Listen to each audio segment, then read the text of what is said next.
Hello दोस्तों, स्वागत है आप सभी का एक नई क्लास के अंदर। आज हम सॉल्व करने वाले हैं भाटिया आश्रम के द्वारा जो लैब असिस्टेंट के लिए ऑफलाइन टेस्ट सीरीज चल रही है। इसका टेस्ट नंबर 4 आज हम सॉल्व करने वाले हैं, जो कि हुआ था आपके फरवरी 8 2026 को। ठीक है ना। और शेड्यूल नंबर इसका 1 है और 100 क्वेश्चन इसके पहले रहेंगे आपके जीके के, और उसके बाद जो 100 क्वेश्चन आएंगे वो रहेंगे आपके साइंस के। ठीक है ना। तो चलो शुरू करते हैं फिर क्वेश्चन नंबर 1 से। क्वेश्चन नंबर 1 आपको दे रखा है, और अगर आप चैनल पर नए हो तो क्लास को लाइक करना है, चैनल को सब्सक्राइब करना है। और अगर आपको इस पेपर की पीडीएफ चाहिए तो क्लास के कमेंट बॉक्स के अंदर आपको टेलीग्राम ग्रुप का लिंक दे रखा है, वहाँ पर आपको क्लिक करके ज्वाइन हो जाना है। वहीं पर आपको सारी क्लासों की पीडीएफ मिलने वाली है। तो चलो शुरू करते हैं क्वेश्चन नंबर 1 से। क्वेश्चन नंबर 1 आपको दे रखा है, राजस्थान का सबसे प्राचीन अभिलेख किसे माना जाता है जो ब्राह्मी लिपि में उत्कीर्ण है। तो राजस्थान का सबसे प्राचीन अभिलेख जो कि ब्राह्मी लिपि के अंदर उत्कीर्ण है, तो ये रहेगा आपके बड़ली का शिलालेख, ऑप्शन नंबर 2, जो कि अजमेर से प्राप्त हुआ था। और ये अभिलेख ब्राह्मी पांडु लिपि में उत्कीर्ण किया गया था और बिलोट माता के मंदिर से प्राप्त हुआ था भाई। तो ये भी आपको ध्यान रखना है, ऑप्शन नंबर 2। नेक्स्ट क्वेश्चन देखो, 2 नंबर आपको दे रखा है, वह शिलालेख जिसमें कछवा वंश को रघुवंश तिलक कहा गया और मानसिंह को भगवंत दास का पुत्र बताया गया, कौन सा है। तो वह कौन सा शिलालेख जिसमें कछवा वंश को रघुवंश तिलक कहा गया, तो वो आ जाएगा आपके इसमें आमेर का शिलालेख। जो आमेर का लेख है इसके अंदर कछवाओं को रघुवंश तिलक कहा गया और मानसिंह को भगवंत दास का पुत्र बताया गया था। और ये शिलालेख जो है वो 1612 ईस्वी में आमेर लेख में पृथ्वीराज कछवा से लेकर मानसिंह तक की जो वंशावली है उसका ये वर्णन करता है, और इसमें कछवा वंश को रघुवंश तिलक संबोधित किया गया है। तो इसमें हो जाएगा आपके आमेर का लेख, ऑप्शन नंबर 3। नेक्स्ट क्वेश्चन देखो भाई, 3 नंबर आपको दे रखा है, फारसी भाषा का सबसे पुराना अभिलेख राजस्थान में कहाँ स्थित है। तो फारसी भाषा का सबसे पुराना अभिलेख स्थित है आपके 2.5 दिन के झोंपड़े की दीवार के ऊपर। आपके जो अभिलेख प्राप्त हुआ था वो फारसी भाषा का सबसे पुराना अभिलेख रहता है, जो कि झोंपड़े की दीवार पर और अजमेर के 2.5 दिन के झोंपड़े के गुंबज के पीछे की जो दीवार है वहाँ पर लगा हुआ है। ये अभिलेख 1200 ईस्वी का है भाई। ठीक है ना, 1200 ईस्वी का है, इसलिए ये फारसी भाषा का सबसे प्राचीन अभिलेख है और राजस्थान में फारसी का सबसे पुराना हो गया। तो ऑप्शन नंबर 1, 2.5 दिन के झोंपड़े की दीवार पर। नेक्स्ट क्वेश्चन देखो, 4 नंबर आपको दे रखा है, निम्नलिखित युग्मों पर विचार कीजिए, बही एवं उनका विवरण। एक तरफ दे रखी है बही खाते और सामने उनका विवरण दे रखा है। तो इसमें आपके कितने युग्म सुमेलित है वो आपको इसमें बताना है भाई। तो इसमें सबसे पहले दे रखा है आपको खरीता बही। तो खरीता बही यानी कि होता है महत्वपूर्ण व्यक्तियों के पत्रों की नकल जो है उसे कहते हैं खरीता बही। हुकूमत बही, तो राजा की जो दिनचर्या का उल्लेख है उसे कहते हैं हुकूमत बही। यानी कि जो आजकल के जो ये ब्लॉग होते हैं ना डेली लाइफ के, जो यूट्यूब पे डालते हैं ब्लॉग वगैरह, तो वही उस समय हुकूमत बही होता थी। जो राजा डेली दिन में क्या करता है या उसकी क्या क्या दिनचर्या रहती है वो सारी की सारी लिख करके रखते थे, उसी को कहते थे हुकूमत बही। यानी कि उस समय का ये ब्लॉग था भाई। और कमठाना बही, तो कमठाना बही यानी कि राजकीय भवनों के निर्माण का जो विवरण है इसे कहते हैं कमठाना बही। और अड़सट्टा बही, तो ये आ जाएगा आपके भू राजस्व जो अभिलेख है इसे कहते हैं अड़सट्टा बही। तो इसमें आपके ऑप्शन नंबर, इसमें आ जाएगा आपके चारों ही कथन सत्य है, तो ऑप्शन नंबर 4, सभी चारों के चारों है वो सुमेलित है, तो ऑप्शन नंबर 4 रहेगा भाई। नेक्स्ट क्वेश्चन देखो, 5 नंबर आपको दे रखा है, कालीबंगा सभ्यता के संदर्भ में असत्य विकल्प का चयन कीजिए। कौन सा विकल्प असत्य है इसका आपको चयन करके बताना है। तो इसमें आ जाएगा आपके, इसका ज्ञान सर्वप्रथम एलपी टेस्टिटोरी को हुआ था। तो बिल्कुल सही है, इसका सर्वप्रथम जो ज्ञान है वो एलपी टेस्टिटोरी को हुआ था। और 1952 ईस्वी में अमलानंद घोष ने इसे सिंधु घाटी सभ्यता के स्थल के रूप में पहचाना था।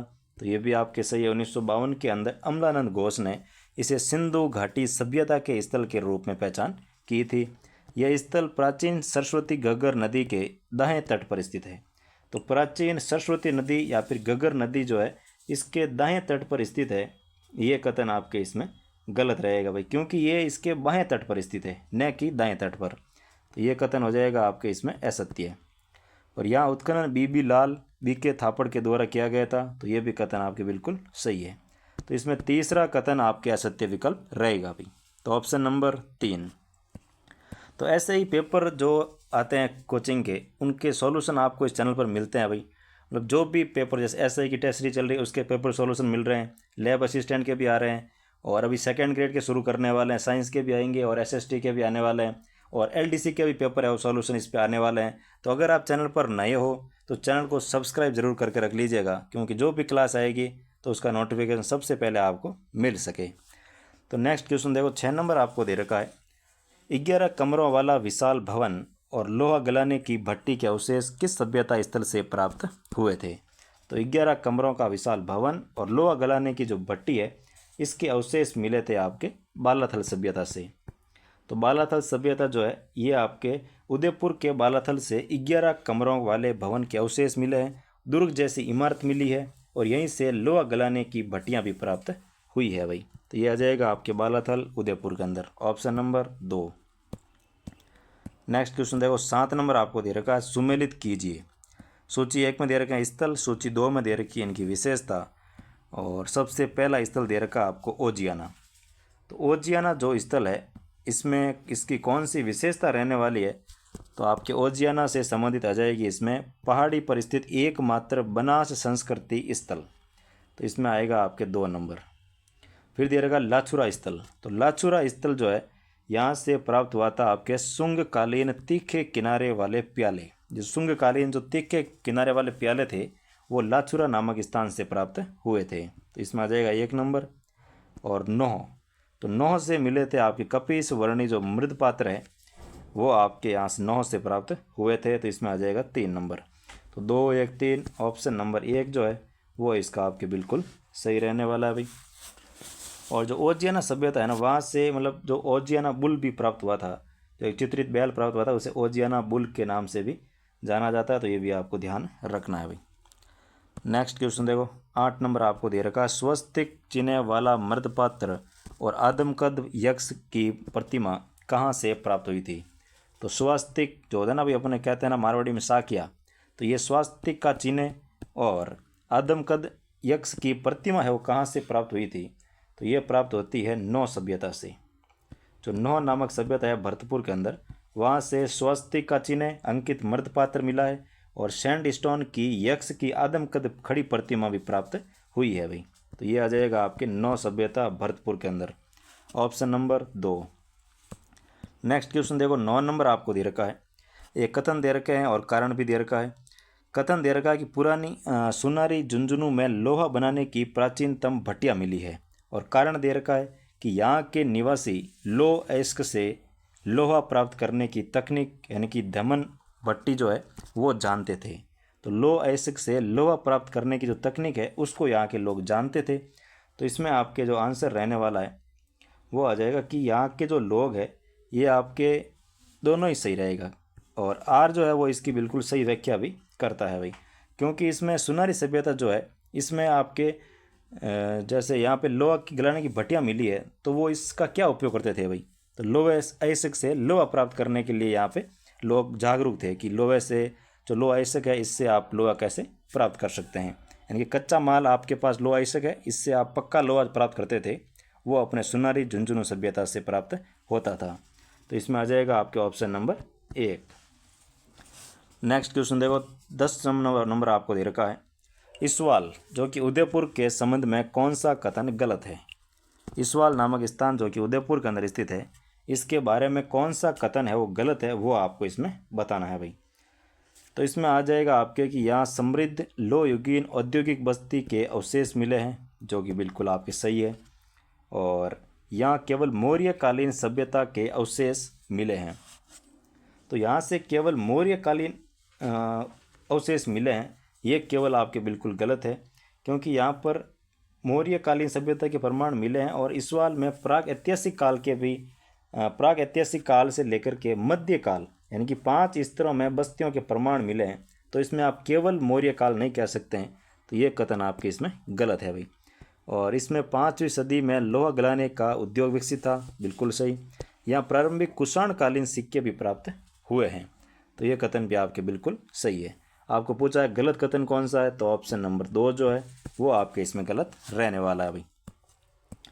नेक्स्ट क्वेश्चन देखो, 11 नंबर आपको दे रखा है, मेवाड़ के किस शासक को कीर्ति स्तंभ प्रशस्ति में विषम घाटी पंचानन यानी कि विकट आक्रमणों में सिंह के सदृशीय कहा गया, यानी कि विकट स्थितियों के अंदर भी शेर के समान खड़ा रहने वाला, तो ये उपाधि है वो किस महान शासक की थी, तो वो आ जाएगा आपके राणा हमीर देव जो है, हमीर है, इनकी उपाधि आती है आपके विषम घाटी पंचानन, जो कि 1326 ईस्वी में चित्तौड़ में सिसोदिया वंश की नींव डालने वाले राणा हमीर को विषम घाटी पंचनानी की उपाधि भी दी गई थी, यानी कि रतन सिंह के बाद जो राजा बनते हैं वो राणा हमीर आते हैं भाई। तो इसमें आ जाएगा ऑप्शन नंबर 3, राणा हमीर की उपाधि है विषम घाटी पंचानन। नेक्स्ट क्वेश्चन देखो भाई, 12 नंबर आपको दे रखा है, अकबर द्वारा महाराणा प्रताप को अधीनता स्वीकार कराने हेतु भेजे गए दूतों का सही कालानुक्रमिक क्रम क्या है, यानी कि अकबर के पास, अकबर ने प्रताप को अधीन करने के लिए जो दूत भेजे थे उनका सही कालक्रम के अनुसार आपको बताना है। तो इसमें अपने सबसे पहले आ जाएगा जलाल खां, क्योंकि जलाल खां गए थे कब, तो 1572 के अंदर, नवंबर 1572 के अंदर जलाल खां गए थे दूत बनकर। फिर जाते हैं मार्च 1573 के अंदर मान सिंह गए थे। फिर सितंबर 1573 के अंदर गए थे भगवंत दास, और अंत में टोडरमल गए थे दिसंबर 1573 के अंदर, यानी कि 1573 के अंदर गए थे 3 शांति दूत, जिसमें टोडरमल दिसंबर के अंदर, भगवंत दास सितंबर के अंदर, मान सिंह गया था मार्च के अंदर, और 1572 नवंबर के अंदर गए थे जलाल खां। तो ऑप्शन नंबर 1 जो है ये इसके आपके कालक्रम के अनुसार सही रहने वाला है अभी।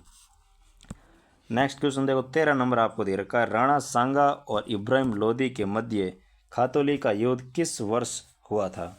तो राणा सांगा और इब्राहिम लोदी के मध्य जो खातौली का युद्ध हुआ था ये होता है अपने 1517 ईस्वी के अंदर। खातौली का युद्ध 1517 ईस्वी के अंदर होता है, क्योंकि 1516 के अंदर बयाना का युद्ध हुआ था, और उसके बाद 1517 के अंदर खातौली का युद्ध होता है भाई। तो ऑप्शन नंबर 4 जो है वो इसमें आपके बिल्कुल सही रहेगा। हाँ, तो भाई नेक्स्ट क्वेश्चन आपको 13 नंबर दे रखा है कि राणा सांगा और इब्राहिम लोदी के मध्य खातौली का युद्ध किस वर्ष हुआ था। तो राणा सांगा और इब्राहिम लोदी के मध्य जो खातौली का युद्ध हुआ था ये होता है 1517 ईस्वी के अंदर, यानी कि ऑप्शन नंबर 4 जो है वो इसमें बिल्कुल आपके सही हो जाएगा। खातौली का युद्ध 1517 के अंदर, बाड़ी का युद्ध 1518 के अंदर, और ये इस प्रकार है वो कर्म वाइज हुए थे। इसमें इब्राहिम लोदी है वो पराजित हुआ था और राणा सांगा जो है वो इसमें विजयी रहा था। तो इसमें ऑप्शन नंबर 4 आपके बिल्कुल सही रहेगा भाई। नेक्स्ट क्वेश्चन देखो, 14 नंबर आपको दे रखा है, सूची 1 को सूची 2 से सुमेलित कीजिए। सूत्रधार मंडन की रचनाएं दे रखी है और रचनाएं किससे संबंधित रहती है वो आपको इसमें सुमेलित करके बताना है भाई। तो सबसे पहले आपको दे रखा है रूप मंडन। तो रूप मंडन जो है इसका संबंध रहता है मूर्ति कला और देव मूर्ति, यानी कि रूप बनाते थे तो रूप किसका बनता था भाई, कोई मूर्ति है उसका ही रूप बनाएंगे चेहरा वगैरह, तो ये आ जाएगा आपके मूर्ति कला से संबंधित रूप मंडन। कोदंड मंडन, तो कोदंड किसे कहते हैं, जो धनुष होता है उसे कोदंड कहते हैं, और इसका नाम है कोदंड मंडन। तो इसमें आ जाएगा आपके धनुर्विद्या, यानी कि इसका हो जाएगा आपके धनुष संबंधित तो धनुर्विद्या, तो इसका होगा 3 नंबर। और राजवल्लभ, तो राजवल्लभ का मतलब है कि भाई राजभवन वगैरह बनाते थे, इसकी पूरी विधि वगैरह और कैसे बनना चाहिए, किस दिशा में होना चाहिए, कौन सा बुर्ज कहाँ होना चाहिए, ये सारे के सारे इसकी विशेषताओं के बारे में मंडन ने किताब लिखी थी, जो कि है अपने राजवल्लभ। और इसमें रहेगा तो वास्तुकला और भवन निर्माण, तो इसमें आ जाएगा आपके 1 नंबर। तो 2 3 1 2 3 1 यानी कि ऑप्शन नंबर 1 जो है ये आपके इसमें बिल्कुल सही रहने वाला है अभी। नेक्स्ट क्वेश्चन देखो, 15 नंबर आपको दे रखा है कि मुट्ठी भर बाजरे के लिए मैंने हिंदुस्तान की बादशाह खोदी होती, ये कथन शेरशाह सूरी ने किस युद्ध के बाद कहा था। तो ये कथन शेरशाह सूरी ने जो ये अपने गिरी सुमेल का युद्ध हुआ था इसके अंदर जो उसकी खतरनाक वाली टक्कर हुई थी, टक्कर की लड़ी हुई थी, तब उसे लगा कि अगर थोड़ा सा भी अगर इधर उधर हो जाता तो मैं हिंदुस्तान की बादशाह है वो खो देता। तो ये गिरी सुमेल का जो युद्ध हुआ था 1544 ईस्वी के अंदर, जो कि अपने जैतारण पाली के अंदर आयोजन किया गया था इसका युद्ध का, और सामने मालदेव की सेना थी और इस तरफ शेरशाह सूरी की सेना थी। तो इसमें ऑप्शन नंबर हो जाएगा आपके 3, गिरी सुमेल का युद्ध 1544 के अंदर। नेक्स्ट क्वेश्चन देखो, 16 नंबर आपको दे रखा है। जोधपुर के किस महाराजा ने 16 जनवरी 1818 को अंग्रेजों से आश्रित पार्थक्य की संधि की थी? तो अंग्रेजों से आर्थिक पार्थक्य की संधि 16 जनवरी 1818 को करने वाले हैं अपने महाराजा मान सिंह। जो महाराजा मान सिंह थे जोधपुर के, इन्होंने 16 जनवरी 1818 के अंदर अंग्रेजों से आर्थिक पार्थक्य की संधि की थी। तो ऑप्शन नंबर 2। नेक्स्ट क्वेश्चन देखो, 17 नंबर आपको दे रखा है। बीकानेर के उस शासक का नाम बताइए जिसने 1576 ईस्वी में अकबर के नागौर दरबार में मुगल अधीनता स्वीकार की थी। तो बीकानेर का वह कौन सा शासक है जिसने 1570 ईस्वी के अंदर अकबर के नागौर दरबार के दौरान इसकी अधीनता स्वीकार कर ली थी? तो वो आ जाएगा आपके राव कल्याणमल। ऑप्शन नंबर आ जाएगा इसमें आपके 3। कल्याणमल ने बीकानेर के पहले शासक थे जिन्होंने 1570 ईस्वी के अंदर नागौर दरबार में अकबर की अधीनता स्वीकार कर ली थी भाई। तो इसमें आ जाएगा आपके ऑप्शन नंबर 3। नेक्स्ट क्वेश्चन देखो, 18 नंबर आपको दे रखा है। किस ग्रंथ में बीकानेर के महाराजा राय सिंह को राजेंद्र कह करके संबोधित किया गया था? तो कौन से ग्रंथ के अंदर कहा गया था? तो वो आ जाएगा आपके इसमें करमचंद वंश कीर्तन काव्य। जो करमचंद वंश कीर्ति काव्य है, इसके अंदर जो राय सिंह थे, महाराजा राय सिंह, इनको राजेंद्र की उपाधि भी दी गई थी। तो इसमें आ जाएगा आपके ऑप्शन नंबर 3। राजेंद्र कहा गया था और उनके द्वारा जो विजित शत्रुओं थे, शत्रु के प्रति भी सम्मानजनक व्यवहार करते थे अपने ये राय सिंह जी भाई। ये भी इसके अंदर उल्लेख है वो किया गया था। तो ऑप्शन नंबर 3, करमचंद वंश कीर्ति उत्कीर्ण काव्य। नेक्स्ट क्वेश्चन देखो, 19 नंबर आपको दे रखा है। आमेर के कछवा वंश के उस शासक का चयन कीजिए जिसने सर्वप्रथम अकबर के साथ वैवाहिक संबंध स्थापित किए थे। तो कछवा वंश का शासक वो रहते हैं अपने राजा भारमल, जिन्होंने अपनी बेटी जो मरियम उज़्बानी के नाम से प्रसिद्ध हुई थी, उनका विवाह अकबर से किया था 1562 ईस्वी के अंदर। तो इसमें आ जाएगा अपने Raja Bharmal. Option number 1। Next question देखो, 20 नंबर आपको दे रखा है। सवाई माधोपुर नगर की स्थापना 1763 ईस्वी में जयपुर के किस शासक के द्वारा की गई थी? तो सवाई माधोपुर की जो स्थापना है, ये इसके नाम से ही पता चल रहा है कि सवाई माधो सिंह प्रथम जो थे, इन्होंने सवाई माधोपुर नगर की स्थापना 1763 ईस्वी के अंदर रणथंभौर दुर्ग के पास में सवाई माधोपुर नगर बसाया था भाई। तो यह हो जाएगा आपके ऑप्शन नंबर 2, सवाई माधो सिंह प्रथम। Option number 2। नेक्स्ट क्वेश्चन देखो, 21 नंबर आपको दे रखा है। 1876 ईस्वी में प्रिंस ऑफ वेल्स या प्रिंस अल्बर्ट की जयपुर यात्रा की स्मृति में किसका शिलान्यास किया गया था? तो किसका शिलान्यास किया गया था? इसमें आ जाएगा आपके जो अपने ये अल्बर्ट हॉल था या म्यूजियम था, इसका उद्घाटन प्रिंस अल्बर्ट की जयपुर यात्रा के दौरान किया गया था। तो इसमें आ जाएगा आपके ऑप्शन नंबर 3। और ये शिलान्यास महाराजा राम सिंह द्वितीय के काल में ये किया गया था भाई। तो ये भी आपको ध्यान रखना है। तो ऑप्शन नंबर 3। नेक्स्ट क्वेश्चन देखो, 22 नंबर आपको दे रखा है। अजमेर के चौहान शासक विग्रहराज चतुर्थ या बिसलदेव के संदर्भ में कौन सा तथ्य है वो सही नहीं है? तो कौन सा तथ्य सही नहीं है वो आपको चयन करना है। इन्हें कवि बांधव के नाम से भी जाना जाता है, जो कि बिल्कुल सही बात है। इन्होंने हरिकेली नाटक की रचना की थी, तो ये भी आपकी बिल्कुल सही बात है। इन्होंने अजमेर में एक संस्कृत पाठशाला बनाई थी, जो बाद में कुतुबुद्दीन ऐबक ने इसे तुड़वाकर 2.5 दिन का झोंपड़ा बनाया था, जहाँ पर पंजाब साहब पीर का 2.5 दिन का उर्स भी लगता है। तो ये तीनों कथन आपके बिल्कुल सही है। और चौथा दे रखा, इन्होंने श्री अजय देव के नाम से चांदी के सिक्के चलाए थे। तो श्री अजय देव के नाम से इन्होंने चांदी के सिक्के नहीं चलाए थे भाई। तो ये आ जाएगा आपके असत्य कथन या सही नहीं है। तो ऑप्शन नंबर 4। नेक्स्ट क्वेश्चन देखो, 23 नंबर आपको दे रखा है। पृथ्वीराज चौहान तृतीय और मोहम्मद गौरी के मध्य तराइन का द्वितीय युद्ध किस वर्ष लड़ा गया था? तो तराइन का द्वितीय जो युद्ध हुआ था, ये 1192 ईस्वी के अंदर लड़ा गया था और इसमें पृथ्वीराज की हार हुई थी, जिसमें अजमेर व दिल्ली पर गौरी का शासन स्थापित हो गया था। तो ऑप्शन नंबर 2।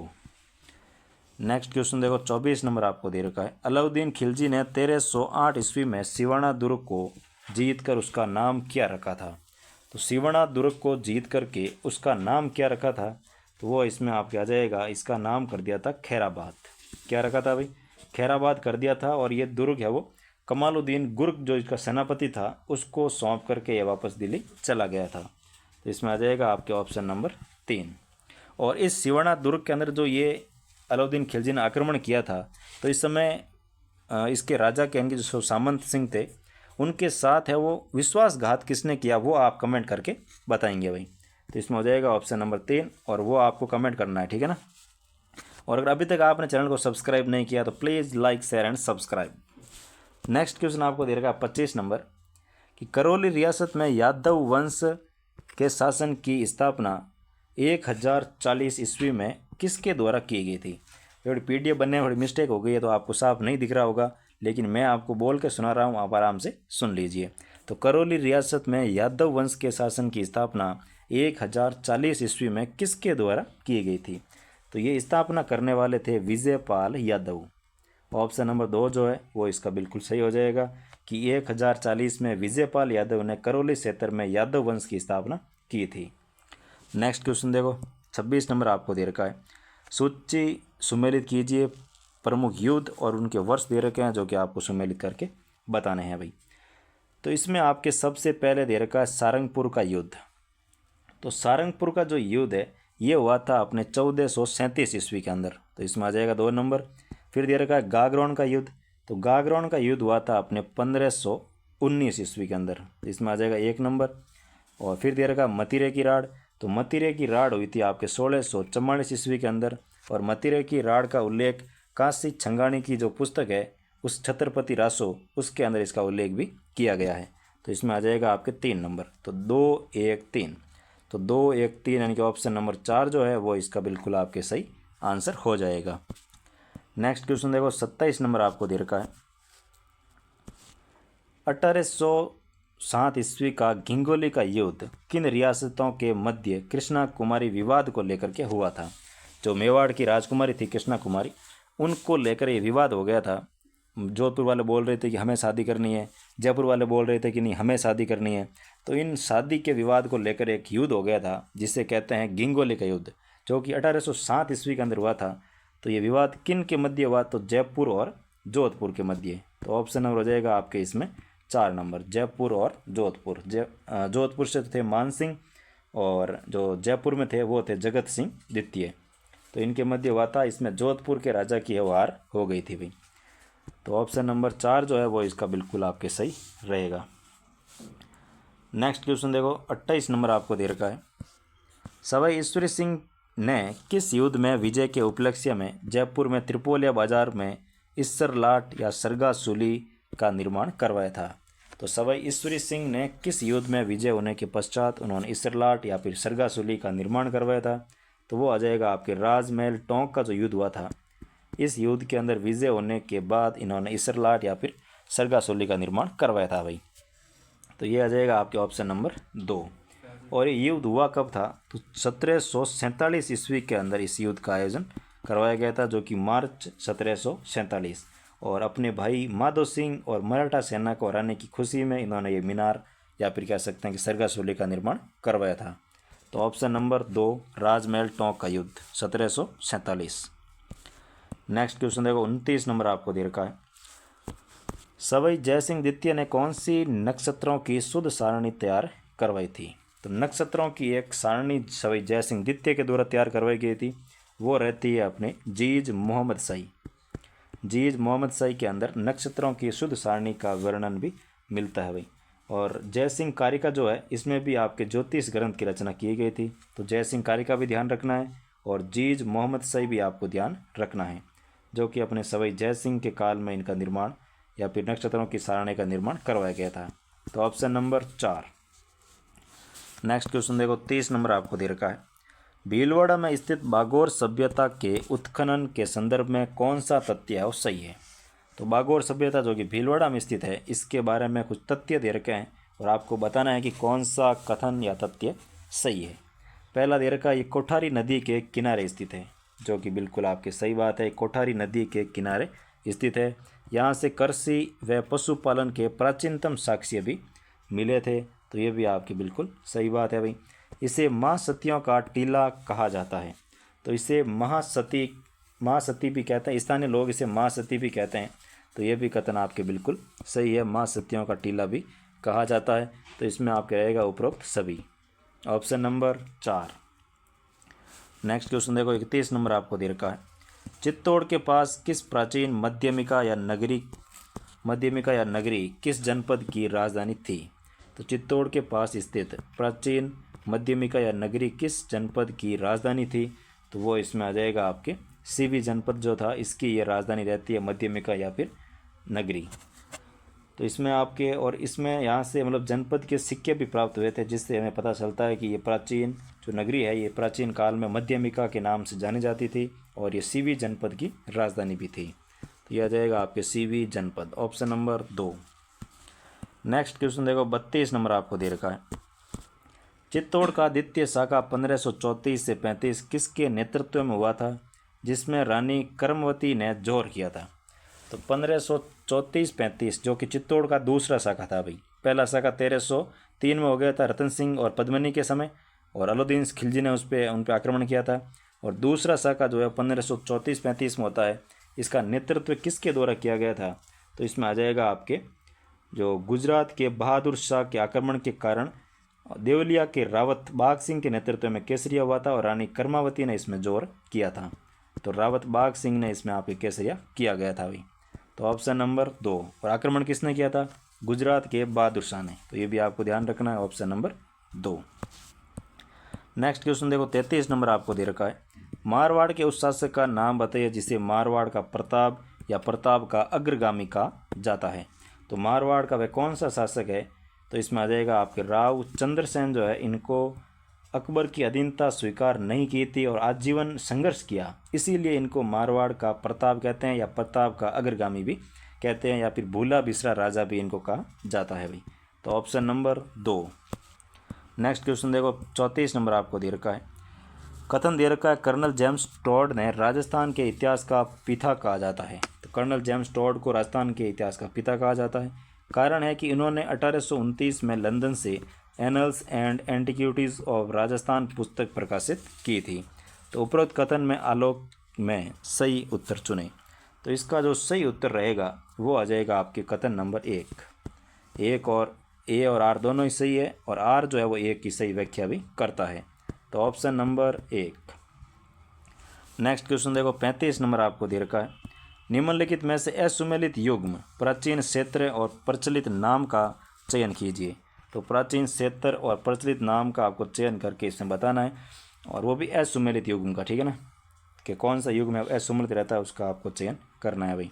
तो जंगल देश, तो बीकानेर और जोधपुर का जो उत्तरी भाग है इन्हें जंगल देश के नाम से भी जानते हैं और इनको कांठल के नाम से भी जानते हैं, वो भी आपको ध्यान रखना है भाई। बीकानेर का क्षेत्र जो है इसको कांठल के नाम से भी जानते हैं। तो ये कथन गलत दे रखा है आपको, बीकानेर क्षेत्र कांठल दे रखा है वो गलत हो जाएगा। बाकी जंगल देश है वो बीकानेर और जोधपुर का उत्तरी भाग। और सूरसेन, तो ये आ जाएगा भरतपुर, धौलपुर, करौली, ये इसको कहते हैं अपने सूरसेन। और गिरवा, तो उदयपुर की पहाड़ियों वाला जो क्षेत्र है इसे गिरवा के नाम से भी जाना जाता है। जो ये अपने अर्धचंद्राकार पहाड़ियाँ हैं उदयपुर शहर के चारों मेर, उनको गिरवा के नाम से जानते हैं भाई। और जो कांठल है ये है प्रतापगढ़ के पास जो मैदान है उन्हें कांठल के नाम से जानते हैं, न कि बीकानेर का क्षेत्र। तो ये हो जाएगा आपके असुमेलित या फिर असत्य। तो ऑप्शन नंबर 4। नेक्स्ट क्वेश्चन देखो, 36 नंबर आपको दे रखा है। निम्नलिखित में से कौन सा असुमेलित युग्म राजवंश और रियासत है? तो कौन सा युग्म असुमेलित है? इसमें आ जाएगा आपके प्रत्याहार जो है वो मंडोर और भीनमाल, बिल्कुल सही है। झाला, तो झालावाड़ के अंदर जो कि जालिम सिंह झाला के वंशज थे। और यादव वंश, तो यादव वंश भी आपके करौली और जैसलमेर के अंदर 2 ही रियासतों के अंदर यादव वंश थे जो कि अपने नाम के पीछे पाल लगाते थे, जैसे विजयपाल, रघुपाल, ये ऐसे हरपाल। और चावड़ा, तो चावड़ा कोटा के अंदर नहीं थी, जो चावड़ा थी ये अपने कोटा में ना होकर के कोटा में हाड़ा चौहान वंश का शासन था, जबकि चावड़ा वंश जो है वो भीनमाल से संबंधित रहता है भाई। तो ये भी आपको ध्यान रखना, कोटा में था हाड़ा वंश और चावड़ा कहाँ पे थे? तो भीनमाल के अंदर। तो ऑप्शन नंबर 4 इसमें आपके असुमेलित युग्म हो जाएगा भाई। नेक्स्ट क्वेश्चन देखो, 37 नंबर आपको दे रखा है। राजस्थान के नगरों के उपनामों का कौन सा युग्म असुमेलित है? तो राजस्थान के नगरों के उपनामों का कौन सा युग्म असुमेलित है? तो इसमें सबसे पहले दे रखा है 100 द्वीपों का शहर, जो कि बांसवाड़ा, बिल्कुल सही है। राजस्थान का कानपुर, तो राजस्थान का कानपुर कहते हैं कोटा को। और ग्रेनाइट शहर अजमेर को नहीं कहते हैं भाई, ग्रेनाइट शहर कहते हैं जालोर को, क्योंकि वहाँ पर ग्रेनाइट है वो भरपूर मात्रा में पाया जाता है, इसीलिए जालोर को ग्रेनाइट सिटी के नाम से भी जानते हैं। और अजमेर को कहते हैं राजस्थान का हृदय, हार्ट ऑफ राजस्थान। तो इसमें आपको ये हो जाएगा असुमेलित। और जल महलों की नगरी, तो वो आ जाएगा आपके डीग, भरतपुर। और अब डीग है वो अलग से जिला बन चुका है, तो डीग जो है अलग से जिला है, तो डीग हो गया आपके जल महलों की नगरी। तो इसमें ऑप्शन नंबर 3 हो जाएगा आपके असुमेलित। नेक्स्ट क्वेश्चन देखो, 38 नंबर आपको दे रखा है, प्राचीन नाम और वर्तमान नाम का कौन सा युग्म असुमेलित है। तो प्राचीन नाम और वर्तमान नाम का कौन सा युग्म असुमेलित है। तो अजय मेरू हो जाएगा अजमेर का। सत्यपुर, तो सत्यपुर का हो जाएगा आपके सांचौर। और ताम्रवती नगरी, तो ताम्रवती नगरी के नाम से हनुमानगढ़ को नहीं जानते थे भाई, ताम्रवती नगरी आहड़ उदयपुर को कहा जाता था, और हनुमानगढ़ को जानते थे भटनेर के नाम से, ठीक है ना। तो ये आपके हो जाएगा, हनुमानगढ़ कहते थे भटनेर, और ताम्रवती नगरी आ जाएगी अपने आहड़ उदयपुर। तो ये हो गया आपके असुमेलित। श्रीपंथ, तो ये श्रीपंथ में आ जाएगा आपके बयाना, तो ये भी आपके बिल्कुल सही है। तो असुमेलित कथन ऑप्शन नंबर 3। नेक्स्ट क्वेश्चन देखो, 39 नंबर आपको दे रखा है, राजस्थान की प्रसिद्ध विभूतियों के संबंध में सही कथन का चयन कीजिए। कुछ विभूतियाँ आपको दे रखे हैं, व्यक्तित्व दे रखे हैं, उनके बारे में कुछ कथन दे रखे हैं, तो आपको बताना है कि कौन सा कथन है वो सही कथन कौन सा, उसका चयन करके बताना है भाई। तो वागड़ का गांधी भोगीलाल पांड्या को कहा जाता है, बिल्कुल सही है। और राजस्थान की मरु कोकिला अल्लाह चिल्लाई बाई को कहते हैं, बिल्कुल ये भी आपके सही बात है भाई। और डिंगल भाषा का हेरोंस पृथ्वीराज राठौड़ को कहा जाता है, तो ये भी आपके बिल्कुल सही है। इन्होंने लिखी थी ना वो वेली किशन रुक्मणी ख्याल, तो इन्हीं के कारण को कहते हैं डिंगल का हेरोंस, तो ये भी आपके कथन बिल्कुल सही है। तो उपरोक्त सभी कथन है वो आपके सही है भाई। तो ऑप्शन नंबर 4। नेक्स्ट क्वेश्चन देखो, 40 नंबर क्वेश्चन आपको दे रखा है, राजस्थान के प्रथम व्यक्तित्व के संबंध में कौन सा विकल्प है वो गलत है। तो आपको गलत विकल्प का चयन करके बताना है भाई। तो प्रथम मुख्यमंत्री हीरालाल शास्त्री, प्रथम राज्यपाल सरदार गुरुमुख निहाल सिंह, तो ये भी आपके बिल्कुल सही है। प्रथम विधानसभा अध्यक्ष, तो प्रथम विधानसभा अध्यक्ष भी अपने नरोत्तम लाल जोशी, ये भी आपके सही है। प्रथम महिला राज्यपाल वसुंधरा राजे, तो वसुंधरा राजे प्रथम महिला राज्यपाल नहीं थी, ये राजस्थान की प्रथम राज्यपाल जो थी, या राजस्थान की प्रथम महिला राज्यपाल जो थी वो प्रतिभा देवी सिंह पाटिल आती है। और वसुंधरा राजे राजस्थान की प्रथम महिला मुख्यमंत्री थी भाई, ठीक है ना। तो प्रथम राज्यपाल हो जाएगा अपने प्रतिभा पाटिल, और वसुंधरा जी आ जाएंगे अपने प्रथम मुख्यमंत्री, प्रथम महिला मुख्यमंत्री के अंदर वसुंधरा राजे सिंधिया का नाम आता है। तो ये आपके हो जाएगा गलत कथन ऑप्शन नंबर 4। नेक्स्ट क्वेश्चन देखो भाई, 41 नंबर आपको दे रखा है,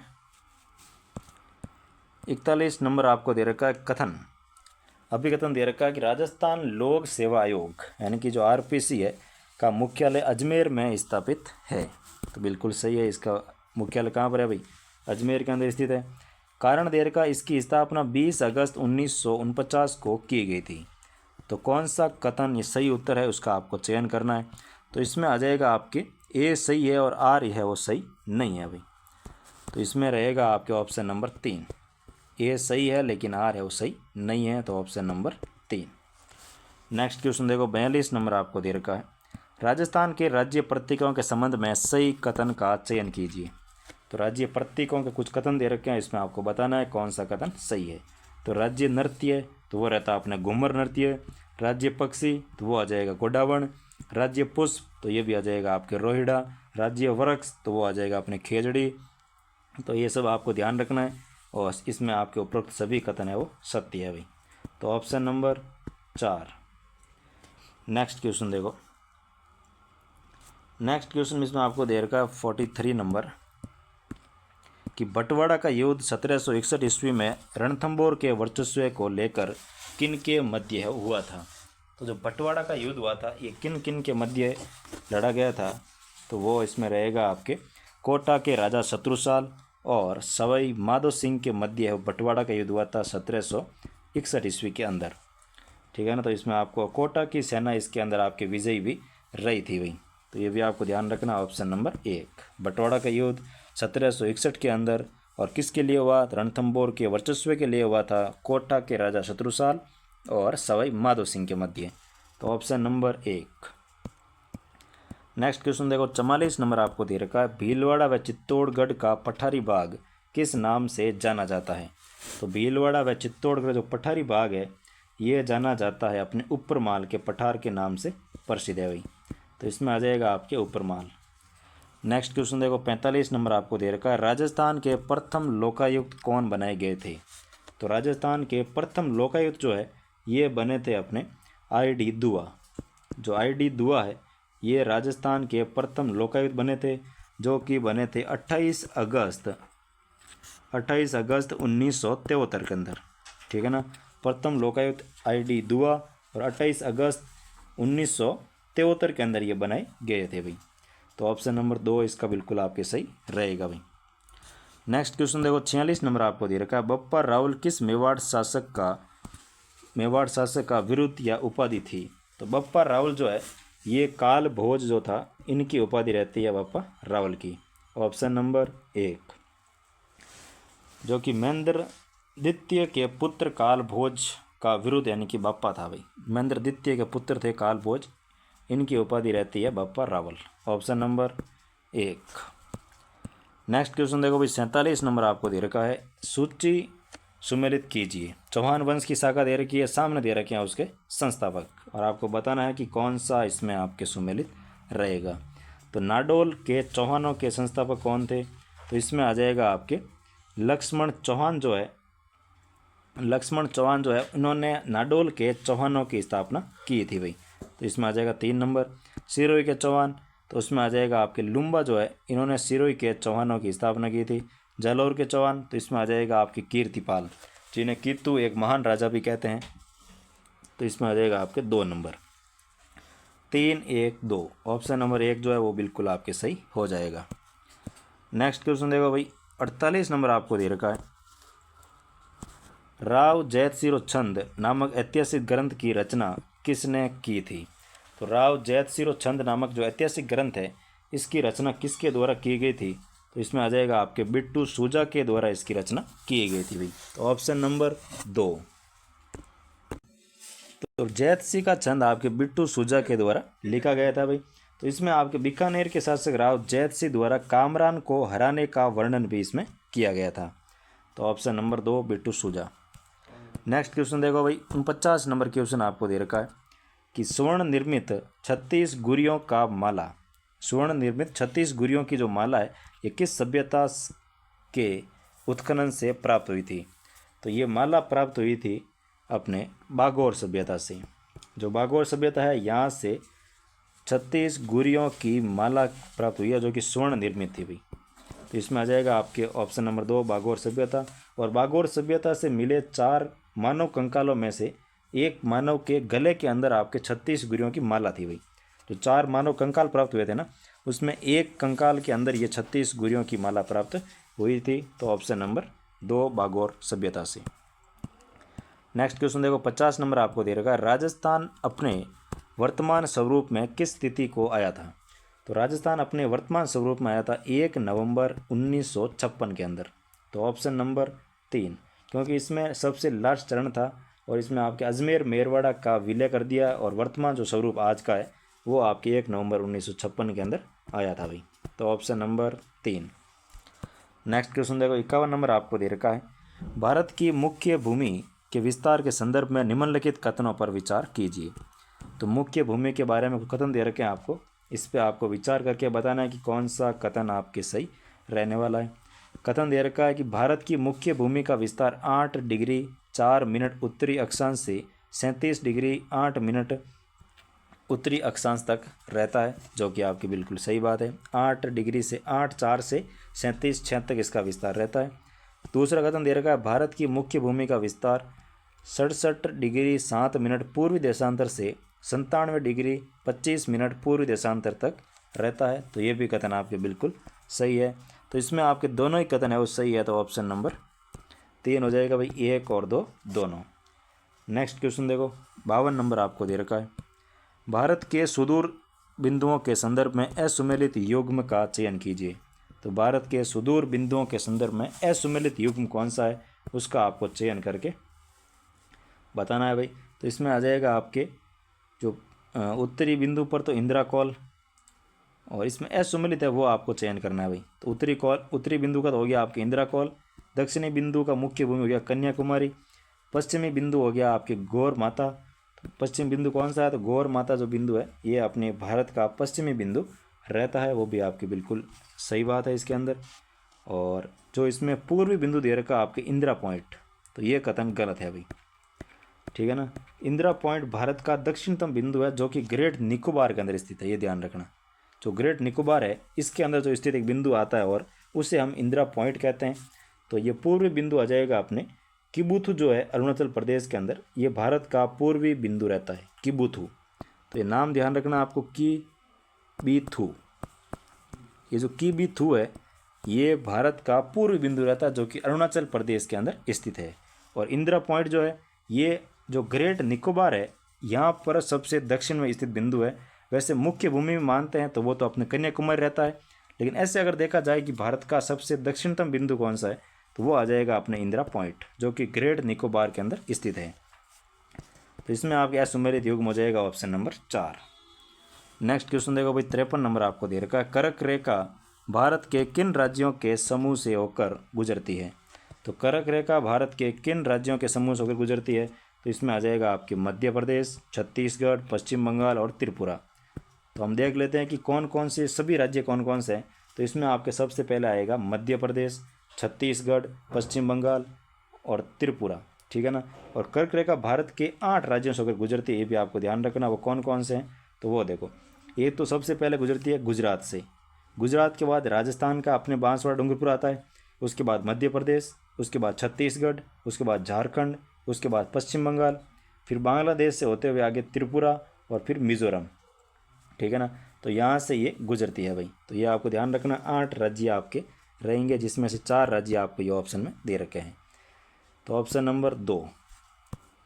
नेक्स्ट क्वेश्चन देखो भाई, 54 नंबर आपको दे रखा है, कथन दे रखा है एक कि भारत के सुदूर पूर्वी और सुदूर पश्चिमी भागों के समय में लगभग 2 घंटे का अंतराल होता है। तो ये आपके बिल्कुल सही है, इसके अंदर 2 घंटे का अंतराल आपके रहता है भाई। और दूसरा कथन आपको दे रखा है कि भारत के देशांतरीय विस्तार में लगभग 30 डिग्री का अंतर पाया जाता है। तो देशांतरीय विस्तार के अंदर लगभग 30 डिग्री का अंतर है वो पाया जाता है। तो ये भी कथन आपकी बिल्कुल सही है और इसकी व्याख्या भी करता है भाई। तो आ जाएगा ऑप्शन नंबर 1, ए और आर दोनों सही, आर ए की व्याख्या करता है।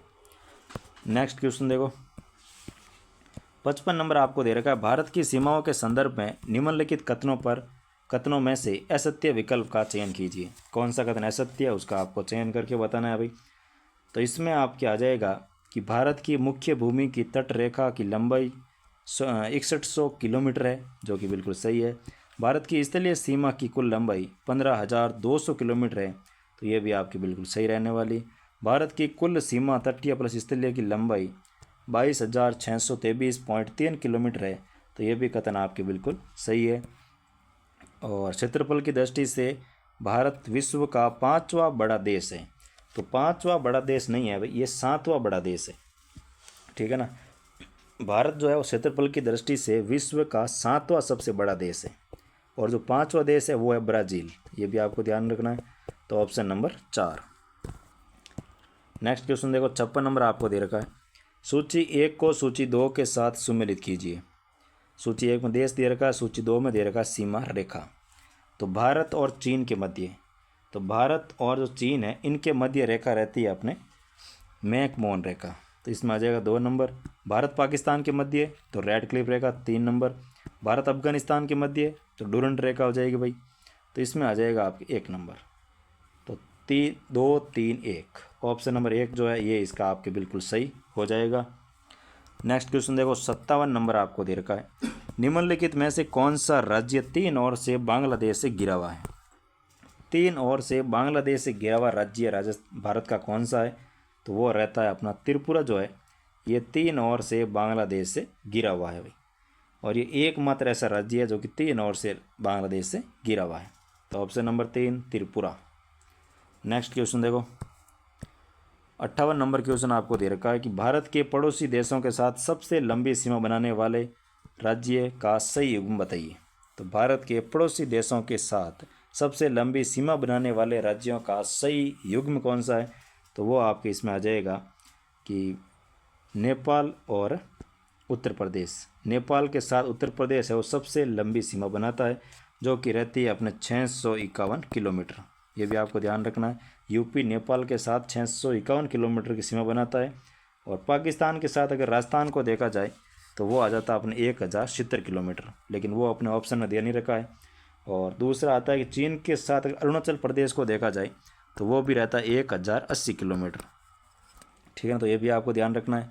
चीन के साथ अरुणाचल प्रदेश 1080 किलोमीटर, पाकिस्तान के साथ राजस्थान 1070 किलोमीटर, नेपाल के साथ उत्तर प्रदेश तो 651 किलोमीटर। तो इसमें आपके नेपाल वाला है युग्म है वो सबसे सही रहने वाला, ऑप्शन नंबर 3। नेक्स्ट क्वेश्चन देखो, 59 नंबर आपको दे रखा है, भारत के महत्वपूर्ण चैनलों या जल संधियों के उत्तर से दक्षिण के सही क्रम का चयन कीजिए। तो उत्तर से दक्षिण का सही क्रम का आपको चयन करना है। तो इसमें आ जाएगा आपके 10 डिग्री चैनल, ये सबसे आपके उत्तर में है। फिर आ जाएगा 9 डिग्री, फिर आ जाएगा आपके 8 डिग्री। तो ऑप्शन नंबर जो 1 है ये आपके बिल्कुल सही हो जाएगा। तो ये चैनल किस किस के मध्य है वो देखो भाई। तो 10 डिग्री चैनल जो है ये अंडमान और निकोबार के मध्य रहता है, जो कि सबसे उत्तर में है। फिर जो 9 डिग्री चैनल है ये अपने लक्षद्वीप के मध्य रहता है, और सबसे दक्षिण में रहता है अपने मालदीव और लक्षद्वीप के मध्य 8 डिग्री चैनल। ठीक है ना, तो ऑप्शन नंबर 1 इसमें बिल्कुल आपके सही हो जाएगा। नेक्स्ट क्वेश्चन देखो, 60 नंबर आपको दे रखा है, लद्दाख में घोषित नए जिलों के संदर्भ में कौन सा विकल्प सही है? तो लद्दाख में घोषित नए जिलों के संदर्भ में कौन सा विकल्प है वो सही है? तो इसमें आ जाएगा आपके ऑप्शन नंबर 3 कि जस्कार, द्रास, साम, नुब्रा और चांगथांग जो है ये नए ज़िले थे। तो ये लद्दाख के नए ज़िले घोषित किए गए थे। तो जिलों का आपको नाम ध्यान रखना है। और इसकी घोषणा कब होती है? तो 26 अगस्त 2024 को इनकी घोषणा की गई थी, जो कि गृह मंत्रालय ने लद्दाख में 5 नए ज़िले बनाए थे भाई, जो कि है अपने जास्कर, द्रास, साम, नुब्रा और चांगथांग की घोषणा की, और कुल 7 ज़िले होंगे ये भी बताया था। ठीक है ना, तो इसमें हो जाएगा आपके ऑप्शन नंबर 3। नेक्स्ट क्वेश्चन देखो, 61 नंबर आपको दे रखा है, कथन दे रखा है कि काराकोरम श्रेणी को उच्च एशिया की रीढ़ कहा जाता है। जो काराकोरम श्रेणी है इसे उच्च एशिया की रीढ़ कहा जाता है। और दूसरा दे रखा है, कारण दे रखा है इसमें आपके कि काराकोरम श्रेणी की सर्वोच्च चोटी K2 यानी कि गॉडविन ऑस्टिन भारत की सर्वोच्च चोटी है। तो उपरोक्त कथन के आलोक में उत्तर चुनिए। तो इसमें आपके रहेगा दोनों ही कथन सही है, लेकिन आर है इसकी सही व्याख्या नहीं करता, ऑप्शन नंबर 2। बाकी दोनों ही कथन बिल्कुल आपके सही है भाई। रीढ़ की इसमें देखो कुछ और दे रखा आपको कि दोनों कथन व्यक्तिगत रूप से सही है, लेकिन रीढ़ कहे जाने का मुख्य कारण इसका यह है कि इसकी भौगोलिक अवस्थिति और ऊंचाई जो है ना वो ऊंचाई है, जो इसकी भौगोलिक स्थिति है इसकी ऊंचाई है, इसलिए इसको रीढ़ की हड्डी भी कहते हैं। और ये आपको ध्यान रखना है, ऑप्शन नंबर 2। नेक्स्ट क्वेश्चन देखो, 62 नंबर आपको दे रखा, हिमालय के विभिन्न भागों को अलग अलग करने वाले भ्रंशों यानी कि जो फॉल्ट होते हैं उनका सही सुमेलित युग्म कौन सा है? तो सही सुमेलित युग्म जो है इसमें आ जाएगा आपके MCT जो है ये महान हिमालय और लघु हिमालय के मध्य रहता है, ऑप्शन नंबर 3। और जो MCT है ना ये रहता है अपने जैसे मैन सेंट्रल थ्रस्ट, इसका फुल फॉर्म होती है मैन सेंट्रल थ्रस्ट, जो कि कहते हैं वृहद हिमालय को लघु हिमालय से अलग करती है। और MBT जो है ना ये MBT नीचे दे रखा आपको, ये लघु हिमालय को शिवालिक से अलग करता है भाई, ये भी आपको ध्यान रखना है। तो लघु हिमालय को शिवालिक से अलग करने के लिए MBT होती है, और इसके लिए ये MCT जो है ये बिल्कुल आपके सही सुमेलित रहेगा। तो ऑप्शन नंबर 1। नेक्स्ट क्वेश्चन देखो, 63 आपको दे रखा है, कश्मीर घाटी में करेवा भू आकृति किसके लिए प्रसिद्ध है? तो करेवा जो भू आकृति होती है ना ये वहाँ पर केसर की जो खेती होती है, केसर या सैफरन की खेती, उसके लिए जानी जाती है। और जो इनके बागान होते हैं केसर के उन्हें अपने करेवा के नाम से भी जानते हैं भाई। कश्मीर घाटी में हिमोड निक्षेपों द्वारा निर्मित, जो हिमोड के निक्षेप होते हैं उनके द्वारा निर्मित करेवा केसर की खेती के लिए प्रसिद्ध रहता है। तो ये आ जाएगा आपके केसर या सैफरॉन की खेती, ऑप्शन नंबर 2। नेक्स्ट क्वेश्चन देखो, 64 नंबर आपको दे रखा, हिमालय के पर्वत चोटियों का ऊंचाई उनकी ऊंचाई के आधार पर घटता व सही क्रम है। तो आप घटता हुआ क्रम बताना, तो इसमें आ जाएगा सबसे पहले माउंट एवरेस्ट जो कि 8,848 मीटर, इसके बाद कंचनजंगा जो कि आपके 8,598 मीटर, फिर आ जाएगा मकालू जो कि है 8,481 मीटर, फिर आ जाएगा आपके धौलागिरी जिसकी ऊंचाई है 8,172 मीटर। तो ये आपकी घटता हुआ क्रम हो जाएगा भाई, ऑप्शन नंबर 4। नेक्स्ट क्वेश्चन देखो 65 नंबर आपको दे रखा है, सुमेलित कीजिए हिमालय का प्रादेशिक विभाजन। एक तरफ दे रखा विभाजन, सामने दे रखी नदी सीमा, तो इसमें आपके सुमेलित करना है इसको। तो पंजाब हिमालय, तो पंजाब हिमालय में आ जाएगा आपके सिंधु से सतलज नदी वाला, तो इसमें आ जाएगा 2 नंबर। कुमाऊं हिमालय, तो इसमें आ जाएगा सतलज से काली नदी वाला, तो इसमें आ जाएगा 1 नंबर। नेपाल हिमालय, तो नेपाल हिमालय में आ जाएगा आपके, इसमें रहेगा काली से तिस्ता नदी। और असम हिमालय या ब्रह्मपुत्र हिमालय, तो इसमें आ जाएगा अपने तिस्ता से ब्रह्मपुत्र नदी। तो ऑप्शन नंबर 1 इसमें बिल्कुल आपके सही हो जाएगा भाई। तो इसमें आपके ऑप्शन नंबर 1 जो है ये बिल्कुल आपके सही हो जाएगा भाई। नेक्स्ट क्वेश्चन देखो 66 आपको दे रखा है, दून और द्वार घाटियाँ हिमालय के किन श्रेणियों के मध्य पाई जाती है। तो दून और द्वार जो घाटियाँ हैं ये हिमालय के किन श्रेणियों के मध्य पाई जाती है। तो इसमें आपका आ जाएगा लघु हिमालय और शिवालिक हिमालय के मध्य ये घाटियाँ पाई जाती है। जैसे है ना भाई, देहरादून है, हरिद्वार है, तो ये घाटियाँ सभी लघु हिमालय और शिवालिक हिमालय के मध्य पाई जाती हैं। ठीक है ना, हिमालय के दक्षिणी ढाल और शिवालिक के उत्तरी ढाल के मध्य पाई जाती है, ध्यान रखना। तो ऑप्शन नंबर 2। नेक्स्ट क्वेश्चन देखो 67 आपको दे रखा है, कथन दे रखा है मांजुली विश्व का सबसे बड़ा नदीय द्वीप है। जो मांजुली है ये नदी विश्व का सबसे बड़ा नदीय द्वीप रहता है। और कारण दे रखा है ये असम में ब्रह्मपुत्र नदी के मध्य स्थित है। असम में कहाँ पर स्थित है, ब्रह्मपुत्र नदी के मध्य स्थित है। तो ये भी आपके बिल्कुल सही बात है भाई, ए और बी दोनों, ए और आर दोनों सही है, और आर है वो ए की व्याख्या करता है। तो ऑप्शन नंबर 1 इसका बिल्कुल आपके सही हो जाएगा। ब्रह्मपुत्र नदी की विशालता और वहाँ पर जमा हुआ जो गाद है, इसके कारण माजुली जैसे बड़े नदी का द्वीप का निर्माण हुआ था भाई। तो ऑप्शन नंबर 1। नेक्स्ट क्वेश्चन देखो 68 आपको दे रखा है, उत्तर भारत के मैदान के संदर्भ में असुमेलित युग्म को पहचानिए। तो उत्तरी भारत के जो विशाल मैदान है इनके बारे में असुमेलित युग्म कौन सा है वो आपको पहचान करनी है भाई। तो बांगर दे रखा है, तो बांगर हो जाएगा पुराना जलोढ़ या बाढ़ मुक्त जो क्षेत्र है इसे बांगर कहते हैं। खादर नवीन जलोढ़ और प्रति वर्ष बाढ़ का क्षेत्र जो है इसे कहते हैं खादर। चर, तो डेल्टाई मैदान की जो निम्न भूमि होती है इसे चर के नाम से भी, नहीं चर वाला ये गलत है भाई, चर वाला ये कितना आपके गलत हो जाएगा भाई। ठीक है ना, तो इसमें चर जो होता है ना वो डेल्टाई मैदान की उच्च भूमि होते हैं, न कि निम्न भूमि। तो निम्न भूमि होगी उसे कहते हैं बिल, तो ये भी आपको ध्यान रखना है। जो बिल है ये होते हैं निम्न भूमि, डेल्टाई मैदान की जो निम्न भूमि है उसे बिल कहते हैं, और जो उच्च भूमि है उसे चर कहते हैं। ठीक है ना, और बिल इसमें आपके पश्चिम बंगाल के जल विभाजन से भरी निम्न भूमि।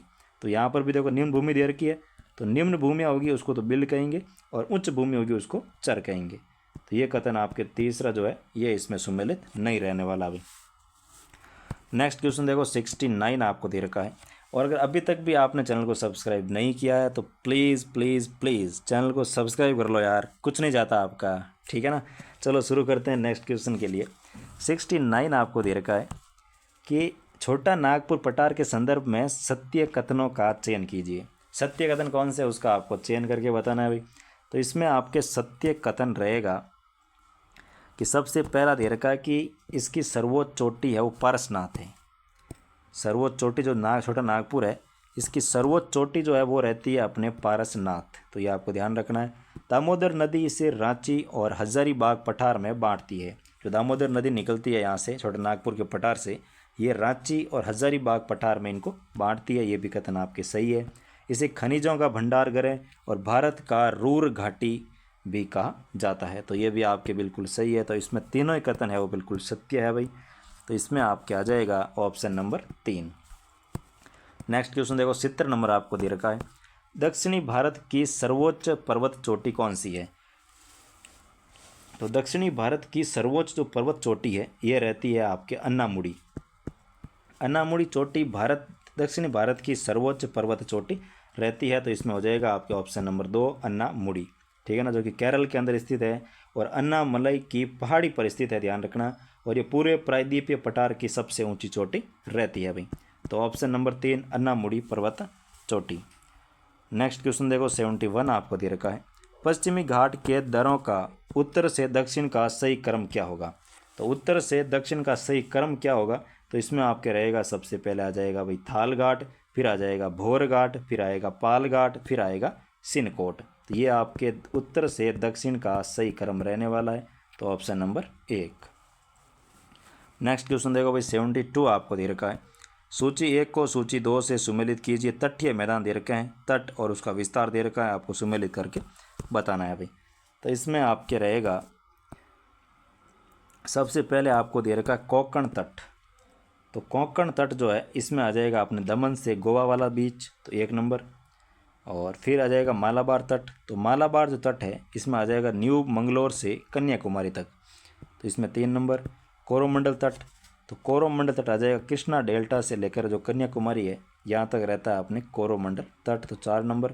उत्कल तट, तो उत्कल हम उड़ीसा को कहते हैं, उत्कल बंगा, तो उत्कल बंगा यानी कि उड़ीसा का तट, तो इसमें आ जाएगा आपके 2 नंबर। तो 1 3 4 2, तो 1 3 4 2 ऑप्शन नंबर 1 जो है ये आपके बिल्कुल सही हो जाएगा भाई। नेक्स्ट क्वेश्चन देखो 73 आपको दे रखा है, अंडमान और निकोबार द्वीप समूह के संदर्भ में असत्य कथन को चुनिए। तो अंडमान निकोबार के बारे में कुछ कथन दे रखे हैं, आपको बताना है कि कौन सा कथन असत्य रहने वाला है। तो इसमें आपके आ जाएगा कि इसकी सर्वोच्च चोटी सैंडल पीक उत्तरी अंडमान में स्थित है, बिल्कुल सही है। बैरन द्वीप भारत का एकमात्र सक्रिय ज्वालामुखी है, तो ये भी आपकी बिल्कुल सही बात है भाई। हैवलॉक द्वीप का नया नाम शहीद द्वीप रखा गया था, तो ये भी कथन आपके बिल्कुल सही रहता है। सॉरी, हैवलॉक द्वीप का नया नाम शहीद द्वीप रखा गया था, ये कथन आपके गलत है भाई। इसका नया नाम रखा गया था स्वराज द्वीप, ठीक है ना। हैवलॉक द्वीप है इसका तो हो गया था स्वराज द्वीप, और जो नील द्वीप था इसका नाम रहा शहीद द्वीप। तो जो नील द्वीप था ना इसका नाम हो गया था अपने शहीद द्वीप, और हैवलॉक का हुआ था स्वराज द्वीप। तो ये आपको ध्यान रखना, इसमें तीसरा कथन आपके सत्य नहीं है। बाकी लक्षद्वीप में कुल 36 द्वीप है, तो ये भी आपके कथन बिल्कुल सही है भाई, तो ऑप्शन नंबर 3।